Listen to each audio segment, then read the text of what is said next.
Hi, in this video we will learn how to type the letter using a keyboard in Windows 10 and Windows 11. Method 1, using MS Word, Alt-X method. First, open Microsoft Word.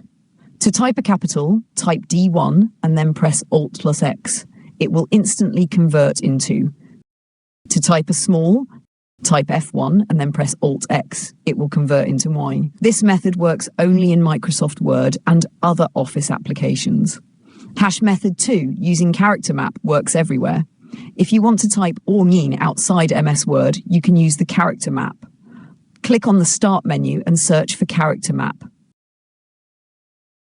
Open it, then find and select the character. Click Select, then copy and paste it anywhere you want.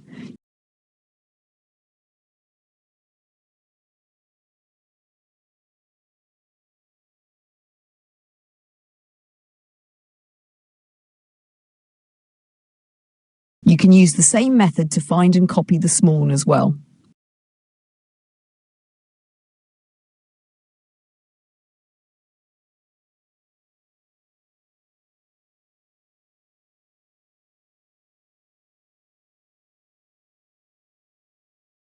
These were the easy ways to type and then enye on a Windows keyboard.